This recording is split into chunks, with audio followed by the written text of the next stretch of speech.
A paz do Senhor, igreja. Estamos iniciando mais uma escola bíblica dominical, desejando a você e a sua família um domingo de paz abençoado debaixo da proteção do Senhor, porque nós sabemos que a nossa confiança está colocada aí no Senhor. É Ele que está no cuidado da nossa casa, da nossa família, e por isso nós cremos na nossa vitória em nome de Jesus. Hoje nós vamos falar, o título da nossa lição é Atributos da Unidade da Fé, Humildade, Mansidão e Longanimidade. O nosso texto áureo: Rogo-vos, pois eu, o preso do Senhor, que andeis como é digno da vocação com que fostes chamado. Efésios, capítulo 4, o versículo de número 1. Verdade prática: a unidade na igreja depende de que os crentes evidenciem no cotidiano a humildade, a mansidão e a longanimidade. Essa é a nossa verdade prática. E eu quero que você guarde bem, como o irmão costuma falar, né? A unidade na igreja depende de quê? Depende de que os crentes evidenciem ou coloquem em evidência no cotidiano, no nosso dia a dia, a humildade, a mansidão e a longanimidade. A nossa leitura em classe está em Efésios, capítulo 4, do versículo 1 ao 4, e Colossenses, capítulo 1, do versículo 9 ao 12. Essa leitura eu sempre peço para vocês fazerem em casa, porque é uma forma da gente ganhar tempo, né? E você também poder estar já se inteirando do assunto que nós vamos estar tratando. Os nossos objetivos específicos: explicar que a humildade é uma virtude indispensável para a comunhão. Enfatizar que a mansidão produz crentes que promovem a paz e a conciliação. Frisar que a longanimidade capacita o crente a ser tolerante com as falhas alheias.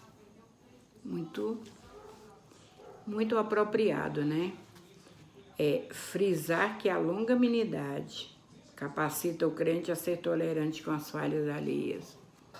Estamos precisando realmente aprender o que é isso, né? E a nossa introdução, ela diz assim,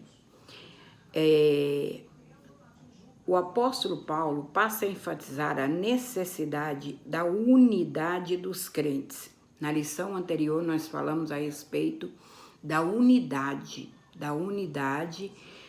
dos crentes unidos em um só propósito. E hoje nós vamos estar continuando falando como nós podemos conseguir essa unidade. Quais são os requisitos para que a gente possa conseguir essa unidade, estarmos unidos?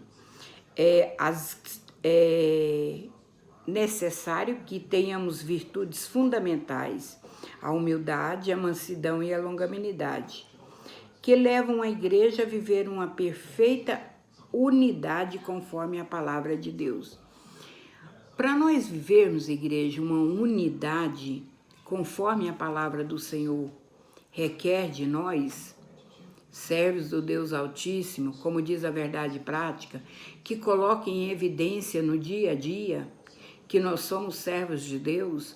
Nós precisamos estar exercitando na nossa vida a humildade, a mansidão e a longanimidade, porque isso não é algo que você tenha, você tem que exercitar, porque você não sabe quando é que você vai precisar ser manso, quando é que você vai precisar ter paciência, quando é que você vai precisar ter humildade. Então, são algo que nós temos que exercitar na nossa vida e no nosso dia a dia. Aqui, para haver unidade, é preciso ter humildade. Então, nós vamos começar falando a respeito da humildade, né? Que muitas das vezes, nós contextualizamos humildade de uma maneira diferente, né? Humildade não é a pessoa lá quietinha no seu canto, não é a pessoa cabisbaixa, não.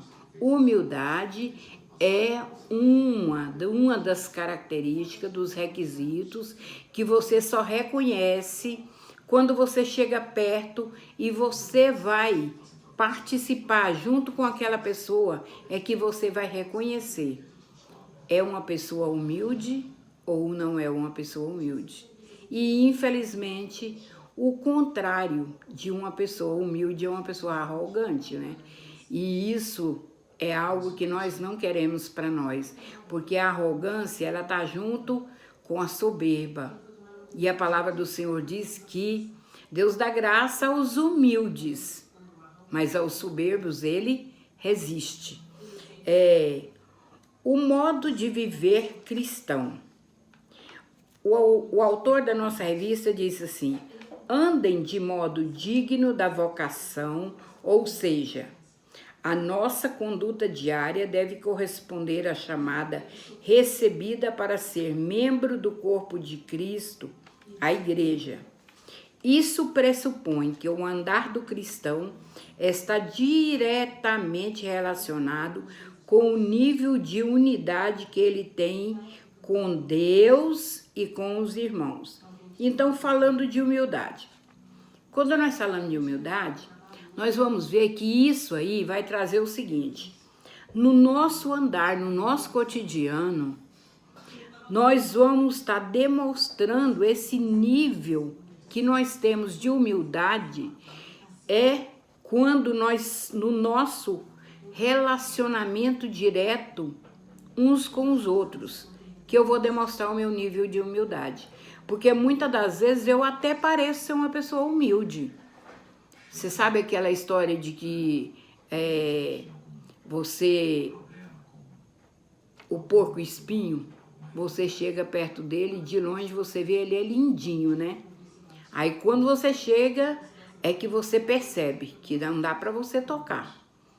Porque ele, por todos os lados, ele já está preparado. Então a pessoa, você só vai conseguir saber se uma pessoa verdadeiramente ela é humilde a partir do momento que você começa a ter com ela uma convivência mais próxima. E aqui ele ainda diz assim: ter uma unidade com os irmãos e com Deus. Porque se nós não temos uma unidade de humildade para com o meu irmão que eu estou vendo, como eu vou ter para com Deus que eu não estou vendo? Então isso é algo que nós temos que levar a gente a refletir. Porque existe muitas pessoas procurando uma igreja perfeita. Uma igreja, eu mesmo esses dias me deparei com uma irmã que ela estava procurando uma igreja. Mas praticamente todas as igrejas que ela foi, ela encontrou falhas. Ela encontrou ali pessoas que realmente não tinham a conduta de acordo com aquilo que ela achava que é para um servo de Deus. E eu falei para ela: amada, a igreja perfeita você não vai encontrar nunca. Você pode encontrar pessoas maravilhosas, mas ao lado vão ter pessoas que não são tão maravilhosas. Então, para nós termos, igreja, essa unidade para com os irmãos e para com Deus, nós temos que ter esses requisitos e principalmente termos humildade e exercitar no dia a dia essa humildade uns com os outros. A humildade. Jesus Cristo é o nosso maior exemplo de humildade. Aqui na nossa lição, disse assim: Na vida de Cristo é que a humildade aparece como virtude, pois ele não teve por usurpação ser igual a Deus, mas aniquilou-se a si mesmo, tomando a forma de servo. Filipenses capítulo 2, versículos 6 e o 7. Para os povos pagãos, a humildade ela não era uma característica que fosse enaltecida, muito pelo contrário. A humildade chegava a ser um defeito. O que eles queriam era pessoas que fossem pessoas valentes, pessoas arrogantes, pessoas que verdadeiramente iam de peito aberto, né? Como a gente costuma dizer, tirar satisfação da situação. Mas Jesus Cristo chegou e ele trouxe como um requisito, como uma característica na vida dele, o ser humilde. Mas aniquilou-se a si mesmo, tomando a forma de servo. A palavra do Senhor nos diz, lá em João, no capítulo 13, do versículo 13 ao 15, quando Jesus ele dá uma prova de humildade, porque é conhecido na palavra do Senhor como a cerimônia do lava os pés. A cerimônia do lava os pés. O que aconteceu? Jesus reuniu os discípulos e pegou a bacia, colocou, cingiu-se de uma toalha e foi lavando os pés dos discípulos. E ele, quando chega em Pedro, Pedro diz, não, o Senhor não vai lavar meus pés, não. Se for para o Senhor lavar meus pés, eu aqui sou o servo. E aí o Senhor disse para ele, olha, se eu não fizer isso, você não tem parte comigo. Aí ele diz, Senhor, então lava tudo, lava o corpo, lava tudo. Isso, igreja, traz para nós um significado seguinte. O escravo, todas as residências tinham os escravos. E tinha o escravo que ele ficava atrás da porta. Era um escravo que ninguém via.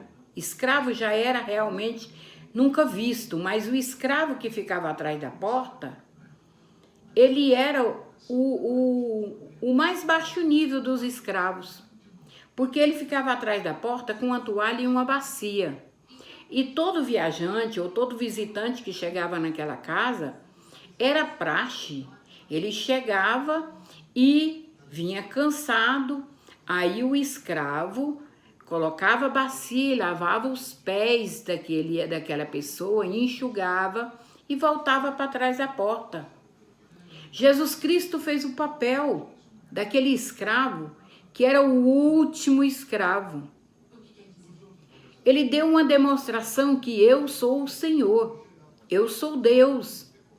Eu sou 100% homem aqui, mas eu sou 100% Deus. Então eu estou ensinando a vocês que ninguém é maior do que o outro.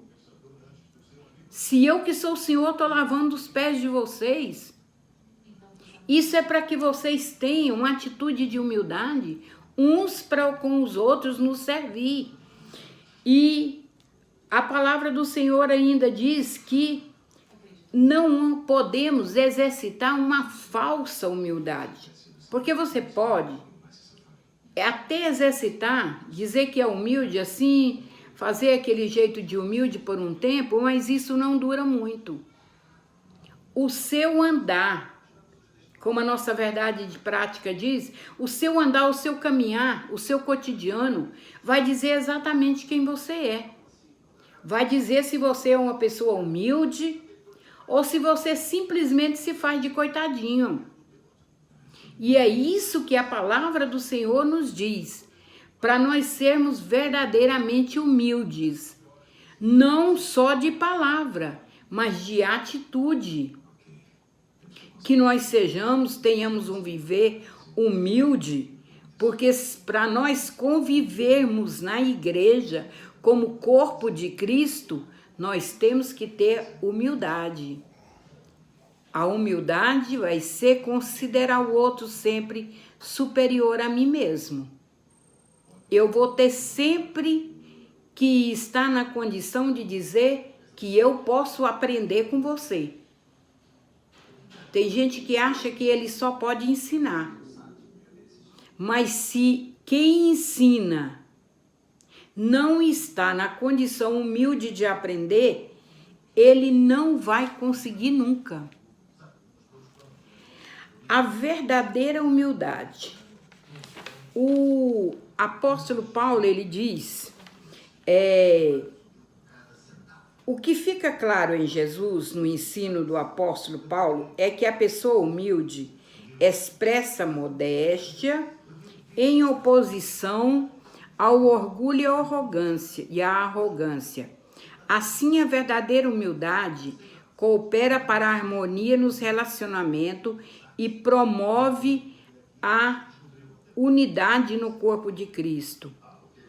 E as demais virtudes são produzidas pelo Espírito Santo que habita no crente. Não há quem possa desenvolver tal conduta sem que o Espírito Santo o transforme. Amados, o que o autor da revista está nos dizendo aqui é que para que nós possamos ter uma vida, uma cooperação harmoniosa uns com os outros, nós temos que viver em humildade. E essa humildade, ela não é algo que é inato de seu caráter. Humildade é produzida pelo Espírito Santo no nosso ser. A humildade é o que eu, como cristão, tenho que reconhecer que cada dia Cristo tem que crescer na minha vida e eu diminuir. Mas isso relacionado a falar com o meu irmão também. E a humildade, ela faz com que na igreja haja um viver harmonioso, porque o crente humilde, ele não tem a menor dificuldade em reconhecer que ele erra. Ele não tem a menor dificuldade em reconhecer que ele precisa pedir perdão, que ele precisa estar o tempo todo se analisando, se policiando. Como é que está o meu andar com o meu irmão? Aqui na palavra do Senhor, em Gálatas, capítulo 5, versículo 16, diz: andai no Espírito, e jamais satisfareis as concupiscências da carne. Quando nós andamos no Espírito, nós vamos estar, igreja, a cada dia melhorando os nossos relacionamentos, melhorando os requisitos para que a gente possa ter uma igreja harmoniosa, uma igreja unida. Uma igreja de crentes humildes é uma igreja unida. Porque nós nunca vamos pensar que eu sou melhor do que o outro. Muito pelo contrário. Eu vou sempre estar preocupado em melhorar para mim andar junto com o meu irmão. E isso faz com que uma igreja, ela seja uma igreja coesa, uma igreja harmônica. Porque não vai ter problema de briga, de divisão, porque todas elas vão ser resolvidas com uma palavrinha simples chamada perdão. Para haver unidade, é preciso mansidão. A virtude da mansidão produz crentes capacitados a bem gerir os conflitos, promovendo paz e conciliação na igreja local. A melhor coisa que existe é um crente manso. Você sabe por que um crente manso é bom de você lidar? Porque às vezes está todo mundo com os ânimos exaltados e de repente chega aquele irmão manso com uma palavra dizendo: olha, vamos ver isso aí um pouquinho mais, porque nós temos que estar analisando. É como se fosse uma água jogada num fogo que estava se propagando. E existe pessoas que já vêm logo com aquele adágio, né? Ah, se eu ver, eu vou jogar lenha na fogueira. Tem muita gente desse jeito. Quando ele vê uma situação de conflito, ele quer mais jogar um contra o outro. Mas o que a palavra do Senhor nos diz é que o manso, a pessoa mansa, ela vai tentar. O crente que tem essa característica maravilhosa de Jesus Cristo, essa pessoa, ela vai o que, igreja? Ela vai estar procurando trazer uma palavra de conciliação. Essa qualidade é listada nas Escrituras como um dos aspectos do fruto do Espírito. O termo indica moderação nas ações, o bom trato para com o semelhante e a ausência de precipitação. A pessoa mansa, ela não é aquela tipo, rapidinho eu vou resolver. A pessoa mansa, por mais que ela esteja cheia da razão, ela não vai trazer para você uma resposta na hora, rapidinho ali, vou trazer uma resposta, eu calo fulano ali agora, porque eu tô cheio da razão. O manso não, ele vai esperar, porque com ânimos exaltados, ninguém consegue resolver nada. Você já viu quando começa de repente uma discussão, né? Começa algo que nós não concordamos, não temos a mesma opinião, e repentinamente aquilo ali se torna com palavras agressivas. E se o crente não for manso, sai dali metade desviado. Mas de repente o Senhor levanta aquela pessoa com aquela palavra tão bem colocada que a Bíblia chama, essa palavra lá em Provérbios, de tão linda que ela chama de maçãs numa salva de prata. Sabe por quê? Porque é a palavra boa. E essa palavra boa, ela vem de uma pessoa mansa, de uma pessoa humilde. A palavra do Senhor nos diz de um homem manso, Jesus Cristo. Ele disse: aprendei de mim, que sou manso e humilde. Aprendei de mim, que sou manso e humilde, e encontrareis descanso para as vossas almas. Para nós encontrarmos descanso, nós temos que aprender do Senhor. O grande exemplo de mansidão, Moisés e Jesus Cristo, são exemplos de mansidão.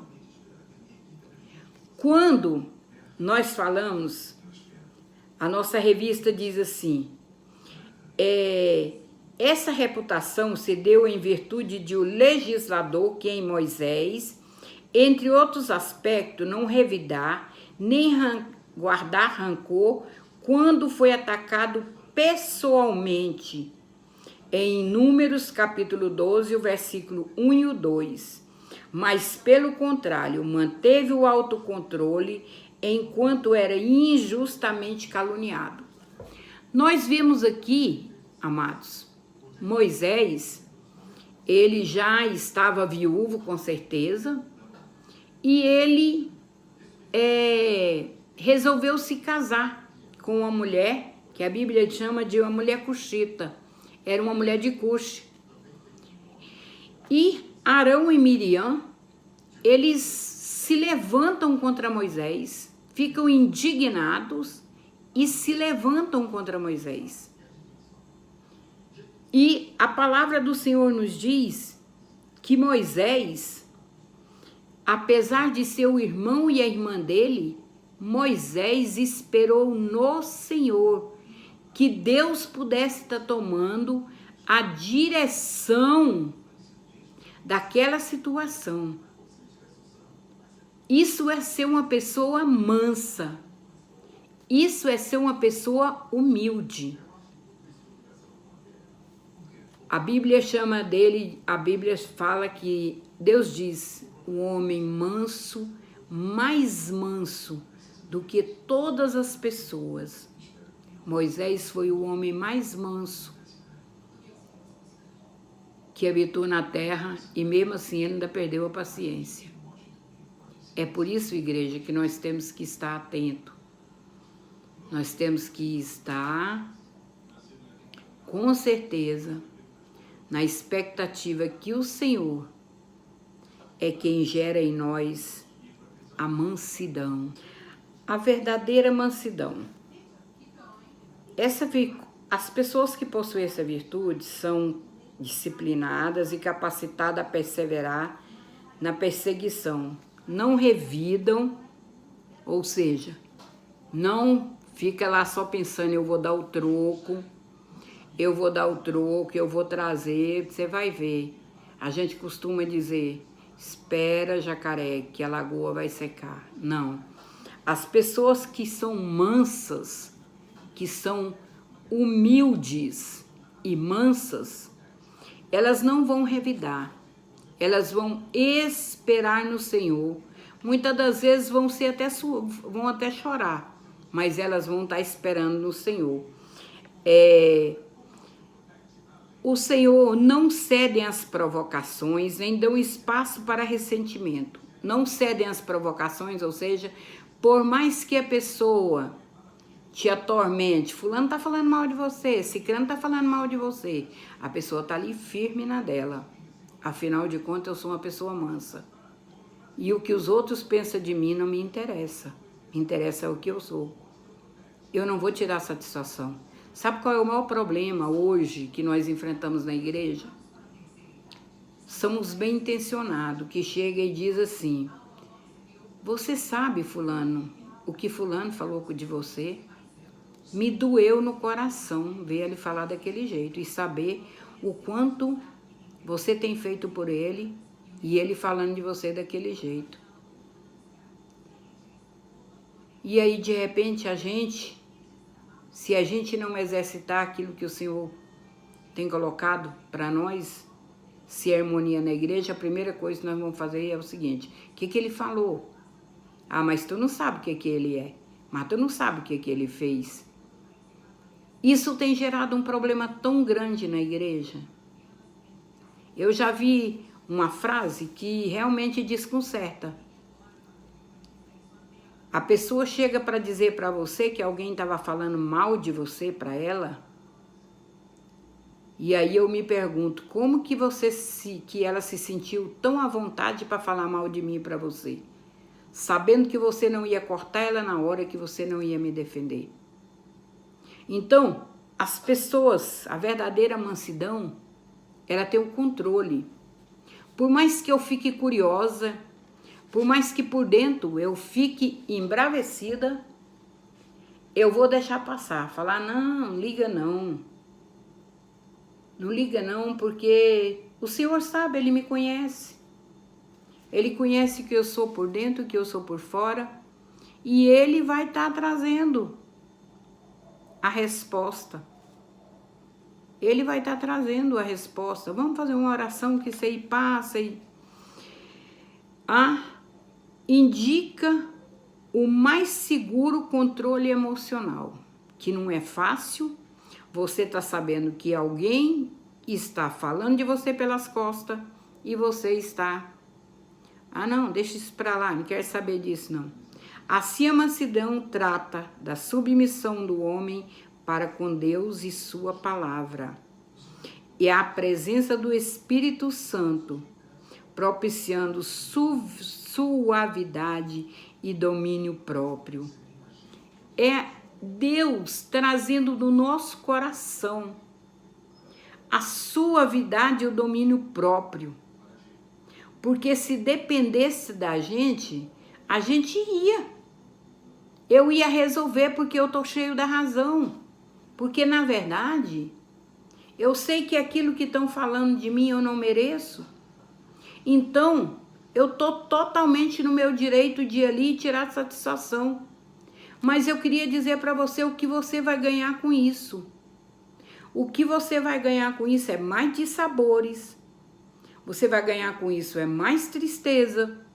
Você vai ganhar com isso, além de tudo isso aí, você ainda vai ganhar uma malquerência e alguém que provavelmente você vai ter que pedir perdão ou então você não vai participar da Santa Ceia. Então a mansidão é isso, é ter autocontrole, é saber controlar a gente. O meu eu, a minha vontade é o seguinte: quem foi, o que foi, como foi, esse somos nós.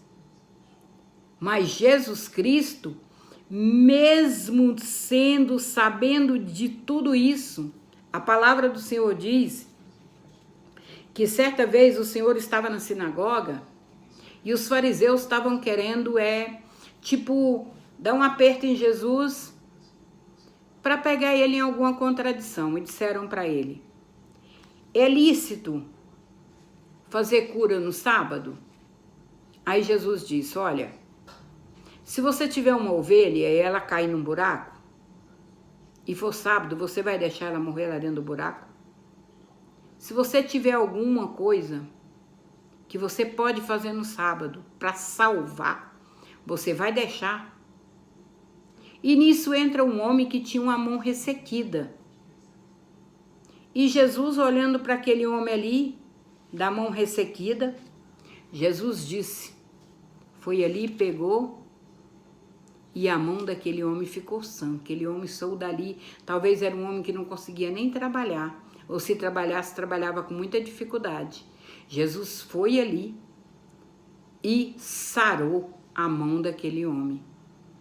E aí os fariseus já saíram dali, fazendo planos para matar Jesus.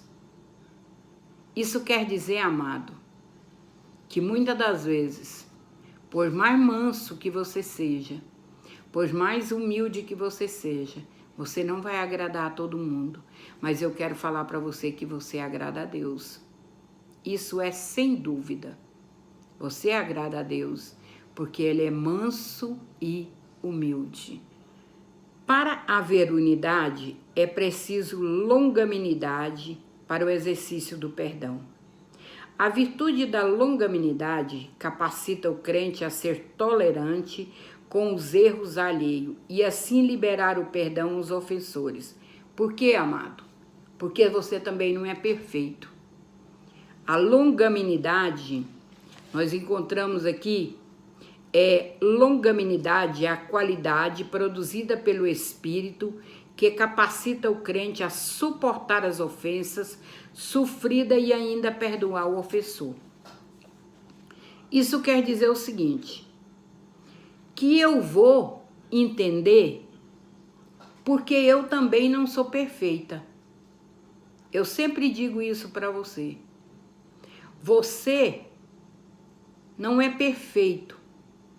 Então eu tenho que entender o meu irmão que também não é perfeito. Eu tenho muitas qualidades, mas eu também tenho defeitos. Então eu tenho que entender o meu irmão que tem defeito também. Todos nós temos defeitos. Todos nós temos muitas qualidades. Mas muitas das vezes o nosso defeito, para uma pessoa que está te olhando, ele é gritante. Às vezes um erro seu te condena para o resto da vida para alguém. Mas nós somos imperfeitos assim como o outro que eu ofendi também é imperfeito. Então por isso que nós temos que procurar ter essa paciência, essa longanimidade.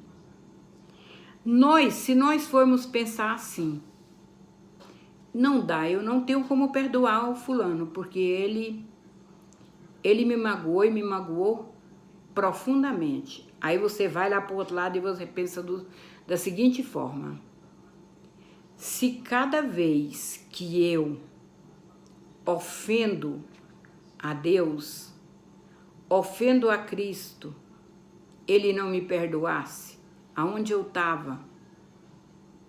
É como um filho, é como pai com o filho. Por maior que seja na hora, aquilo que você sente, aquilo que você diz, nossa, mas assim não dá, isso não podia ter acontecido. Você vai perdoar, porque o teu amor é maior do que qualquer situação. Então você tem que olhar para o teu irmão e pensar em como Cristo te ama, em como Jesus Cristo tem paciência com você, em como Jesus Cristo te perdoa pelas tuas faltas mais absurdas. Ele te perdoa. E você tem que ter essa capacidade, essa longanimidade para você quebrar a barreira e perdoar também. Longanimidade é um fruto do Espírito. A longanimidade tem um sentido de paciência, tolerar, constância. É mais um dos aspectos do fruto desenvolvido pelo Espírito Santo no crente. Essa virtude significa tolerar pacientemente a má conduta dos outros. Paciência na tribulação. Assim diz o apóstolo Paulo, né? Lá em Romanos. Os erros dos outros e as adversidades da vida são o lado prático da paciência, pois o próprio Deus é descrito como longânimo e tardio em irar. Contudo, o exercício da paciência requer a virtude do amor, que é o princípio basilar de todas as coisas.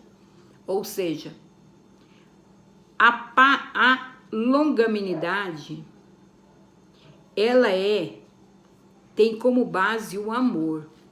Porque se você não amar, você não vai ter paciência, você não vai perdoar. Se você não amar, não tiver em você o amor de Cristo no seu coração, qualquer coisa vai ser o suficiente para você não voltar atrás em nada. Certa vez eu estava falando com um médico a respeito, né? Nem sabia que aquele médico era um cristão, não perguntei qual a denominação, mas eu falando para ele de uma situação e disse, olha, ele disse que não volta atrás. Ele não, quando ele fala que é para uma coisa que é para acontecer, pronto, acabou. Ele não volta atrás. Aí ele disse, ele é o quê? Moto? Porque a única coisa que não dá ré é moto. Mesmo assim você desliga e empurra para trás. Então, existe coisa na nossa vida que muitas das vezes nós temos que desligar para nós podermos manobrar. É voltar atrás, é estarmos na condição de voltar no início para me reconhecer que eu preciso entender e suportar os erros dos outros. Eu não sou melhor que ninguém, eu posso errar. E se eu errar, e Deus me tratar do jeito que eu tratei o meu irmão, como será que vai ficar a minha situação? Complicado, né, irmão? Mas se nós queremos uma igreja harmoniosa, nós temos que tentar exercitar, começando da humildade, da mansidão e da longanimidade. E esse exercício é feito uns com os outros. É um exercício de paciência, que nós vamos fazer ele na prática, no dia a dia, suportando uns aos outros. Presta bem atenção nessa palavra, suportando. Porque muitas das vezes você diz assim, eu não estou mais suportando fulano. Olha, tá complicado, viu? Mas a palavra do Senhor diz que durante a nossa jornada cristã, nos depararemos com múltiplas situações de hostilidade. São nesses momentos conflituosos na igreja que devemos suportar em amor uns aos outros. Infelizmente, teremos de enfrentar excessos cometidos em nosso meio, como as provocações alheias e atitudes carnais. Estas são comparadas a um fardo que devemos suportar por meio da prática do amor. Você, como cristão, eu tenho certeza absoluta que no decorrer da tua vida de servo de Deus, você já passou por situação que você falou, isso aí não dá, esse aí eu não dou conta. Esse aí, eu tô por um triz para chutar o pau da barraca. Eu estou por um triz, porque eu não estou mais aguentando. Mas é aí que vem a palavra suportar. Suportar vem de suporte. O que é suporte? Suporte é aquele que está embaixo, que segura o peso. Quando nós falamos no suporte de vaso, você olha que ele está por baixo e o vaso foi colocado ali por cima, com terra, com planta dentro. O suporte está aguentando o maior peso. Então, falar em suportar quer dizer que você está sustentando. Tem pessoa na igreja que, se você não suportar, ela vai fazer exatamente isso que eu estou te falando. Ela não vai conseguir, ela não vai aguentar. Porque na primeira vez que você sair do seu controle, ela vai embora. E aí vai ser difícil a gente trazer de volta. E tem muitas pessoas desse jeito na igreja. Então, por isso que o Senhor nos alerta, suportando uns aos outros em amor. Porque Jesus suportou muitas coisas. Suportou muita situação por amor. Porque ele nos amou antes da fundação do mundo. Então ele suportou muitas coisas por amor. O perdão como premissa do amor.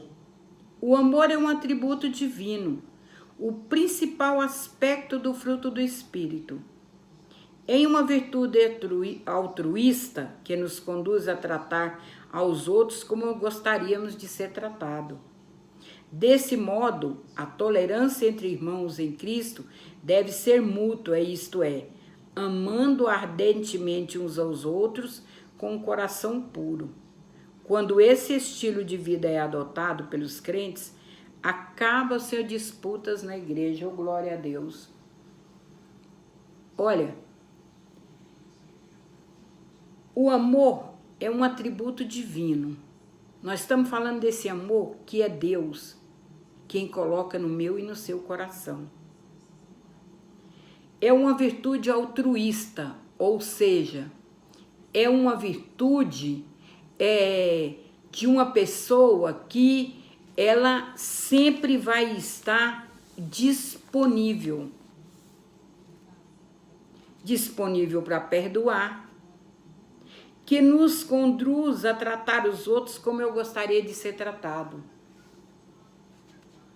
Eu me lembro de muitas vezes que eu ficava na porta da igreja, ali no púlpito, e daquela cadeira que eu fico, eu vejo toda a igreja. E eu via essas atitudes aqui não tão altruístas. Pessoas que passavam pela porta e falava com um e não falava com o outro, que você via verdadeiramente que ela tinha feito questão de ignorar um ou ignorar o outro. E se Jesus Cristo fizer isso com a gente? Se Jesus Cristo resolver me ignorar, na hora que eu mais estou precisando, ele me ignorar? Quantas vezes eu vi pessoas deliberadamente ignorando, passando umas perto das outras e ignorando. Aonde ficou o perdão? Aonde ficou a tolerância? Quando esse estilo de vida é adotado pelos crentes, acaba-se as disputas na igreja. Uma igreja que tem como base o amor de Jesus Cristo, ela vai labutar pela humildade. Mesmo que eu não tenha, eu vou orar para que Deus me ajude a adquirir. Para que o Espírito faça florescer em mim. Eu vou ter a mansidão. Por mais que muitas das vezes você tá soltando chispa de fogo, você vai acalmar o seu coração. Você vai orar e você vai falar com o Senhor. Existem muitas situações na igreja que as pessoas falam, por que a pastora não fez nada? Eu estou esperando, irmão. Eu estou esperando um pouco. Porque se a gente chegar na hora com o sangue quente, você causa um estrago. Então você tem que aprender a exercitar isso aí.